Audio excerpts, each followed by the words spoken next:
অববার্স থেকে হাওয়া মহলের ডিস্টেন্স ছিল প্রায় 5 কিলোমিটার্স মতো। তো আমরা টোটো করেই গিয়েছিলাম। তো টোটো ফেয়ার এখানে টোটো বলো, অটো বলো, উবের যাতে খুশি করেই যেতে পারো। তো আমরা গিয়েছিলাম অটো করে। তো অটোর ফেয়ার ছিল 100 টাকা মতন, মানে 100 টাকা করেই সমস্ত জায়গায়, যত জায়গায় গেছি আমাদের হোটেল থেকে মোটামুটি 100 থেকে 150-র মধ্যেই সমস্ত কিছু ভাড়া। তো তোমরা যে কোনো কিছুই চুজ করতে পারো। আর তোমরা শহরটা দেখো একদম পিঙ্ক সিটি, কিন্তু পিঙ্ক কালার বলবো না, পিচ আর গেরুয়া টাইপের এই ধরনের কালার দিয়েই পুরোটা কালার করা। তো দেখতে পাচ্ছ এটা মার্কেট এরিয়া। আর এটা দেখো বড় রাস্তাটা, চারদিকে রাস্তা চলে গেছে। বিউটিফুল ভিউ ছিল, ভীষণ গোছানো শহর, সুন্দর পরিষ্কার ঝকঝকে তকতকে শহর। তো চলো হাওয়া মহলের ভিউ এনজয় করি। তো আমরা চলে এসেছি হাওয়া মহলের কাছে, নেমে গেছি। প্রচণ্ড জ্যাম আর প্রচণ্ড রোদ, ঠান্ডার তো কোনো ব্যাপারই নেই। রাতের দিকে হয়তো ঠান্ডা হবে, তো জ্যাকেট হাতে আছে। তো চলো যাওয়া যাক হাওয়া মহলে, তারপর আবার দেখো, ঠিক আছে? টাটা। আমরা হাওয়া মহলে নিচ্ছি, হাওয়া মহলের গেট। চলো টিকিট কাটতে হবে। এটা হাওয়া মহলের মেন গেট। তো তারপরে গিয়ে টিকিট কাউন্টার। তো ইন্ডিয়ান সিটিজেনদের জন্য 52 রুপিস পার পারসন, অ্যান্ড ফরেনারদের জন্য অনেক বেশি 200 ছিল হয়তো, আর স্টুডেন্টসদের জন্য আলাদা ফেয়ার ছিল। তো এটা মেন এরিয়া, মানে সামনেটা। তো আমরা গাইড করেছিলাম। তো গাইডে ছিল up to 5% 400 rupees, up to 15% 600 rupees, and above 1000 rupees. ঠিক আছে? তো আমরা 9 জন ছিলাম, মানে 8 জন ছিলাম তখন। তো সে কারণে আমরা 600-এর টিকিটটা করিয়েছিলাম। তো চলো হাওয়া মহলের ভেতরে ঢোকা যাক।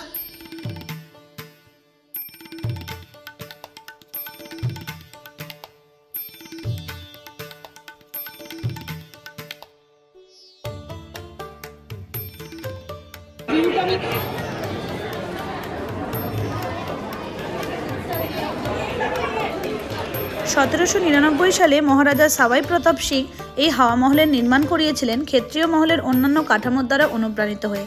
আর লালচাঁদ উস্তাদের দ্বারা তিনি নকশাটি নির্মাণ করিয়েছিলেন। তো এখানে 5টি ভাগ আছে এই বিল্ডিংটার।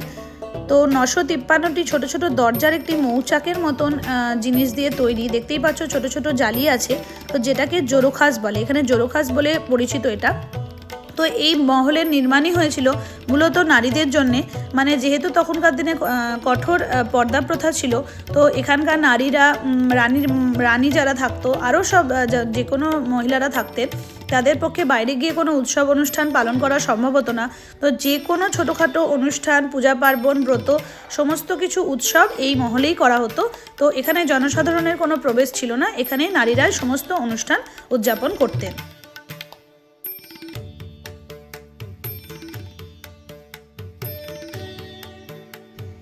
এই হাওয়া মহলটাকে তৈরি করা হয়েছিল এমনভাবে যাতে শীতল বাতাসের প্রবেশ ঘটে প্রাসাদে, যাতে গ্রীষ্মকালে উচ্চ তাপমাত্রায় পুরো এলাকাটি আরও ঠান্ডা এবং সুন্দর হয়ে ওঠে।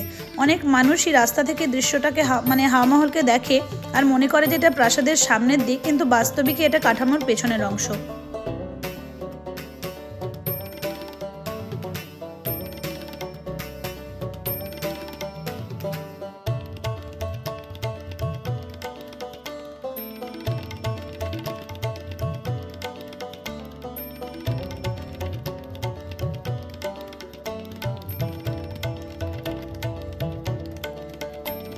এখন আমরা হাওয়া মহলের একদম 5 নম্বর তলায়।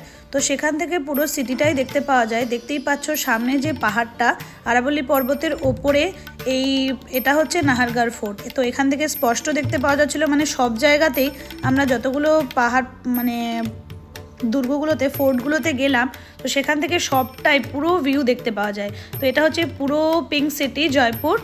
তো এখন আমরা আবার নিচে চলে এসেছি। তো নিচে এটা হচ্ছে একটা মন্দির, ছোট ছোট ভেতরে অনেক মন্দিরেরও অবস্থান আছে, যেহেতু এখানে মহিলারা বিভিন্ন রকমের পূজা অর্চনা করতেন।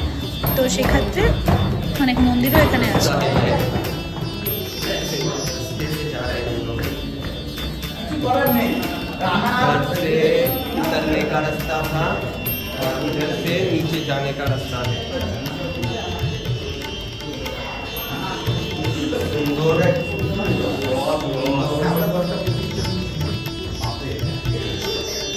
দেখতে পাচ্ছি ওরা, আমরা বেরিয়ে এলাম। সুন্দর জায়গা কি আছে এখানে, নো এন্ট্রি।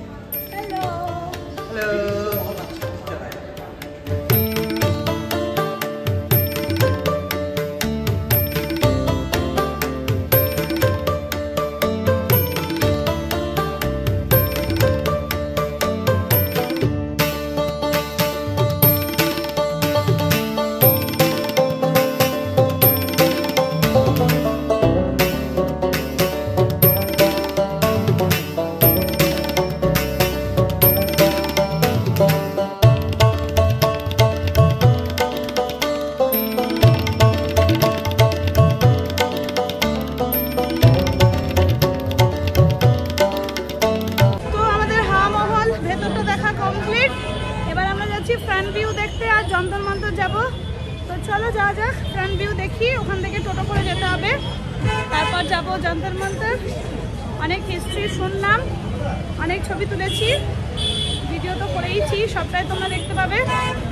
তো চলো টাটা, আবার ফ্রন্ট ভিউ দেখাই।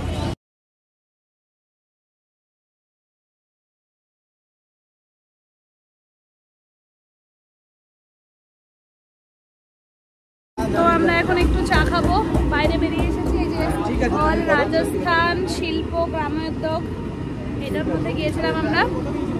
তো সবাই বাকিরা আছে ভেতরে, আমরা চা খাবো, জলও খেলাম। এবার একটু বসি, চা খাই। হাওয়া মহল থেকে যন্তর মন্তর যেতে মোটামুটি 10 থেকে 20 টাকা টোটো ভাড়া লাগবে। তো আমরা তো কিছুটা টোটোতে কিছুটা হেঁটে গিয়েছিলাম। তো আমরা এখন যন্তর মন্তরের ভেতরে হাওয়া মহল থেকে চা ফা খেলাম। এই যে ফুল ভিউ দেখাবো, প্রচণ্ড রোদ। চলো ঘুরে দেখাই, টাটা। জয়পুরের যন্তর মন্তর স্মৃতিস্তম্ভটি জ্যোতির্বিজ্ঞানের যন্ত্রস্থাপত্যের সমষ্টি। 1727 সাল থেকে 1734 সালের মধ্যবর্তী সময়ের মহারাজা দ্বিতীয় জয়সিংহ জয়পুরের যন্তর মন্তরের নির্মাণ করেন। তিনি এই ধরনের 5টা স্থাপত্য 5টা ভিন্ন ভিন্ন স্থানে নির্মাণ করেছিলেন, তার মধ্যে 2টি দিল্লি এবং জয়পুরে অবস্থিত।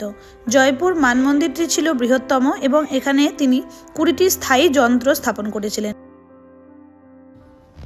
তোমরা সামনেই যে যন্ত্রটা দেখতে পাচ্ছ সেটা হচ্ছে রাশিফল যন্ত্র। এরকমই সানডায়াল মানে সূর্যের দিক নির্ণয়, সমস্ত কিছু, সমস্ত সময় অবস্থান সব কিছু দেখারই এখানে সমস্ত যন্ত্র আছে। তো মিউজিয়ামের ভেতরে আমরা সমস্তটাই শুনেছি। তো এখানে বিভিন্ন রাশিফলের ব্যবস্থা আছে, এখানে পুরোটাই দেখা যায়। তো এরকমভাবে সম্রাটের বৃহৎ সম্রাট যন্ত্র, স্মল সম্রাট যন্ত্র, এরকম অনেক কিছু আছে যেখান থেকে অনেক বিচক্ষণভাবেই সম্রাট বানিয়েছিলেন আর কি। খালি চোখেই যাতে সমস্ত কিছু অবজার্ভ করা যায়, বোঝা যায়, সূর্যের অবস্থান, টাইম, সমস্ত কিছু। তো এইভাবেই এটা তৈরি। তো চলো এবার যাওয়া যাক আমের ফোর্টে।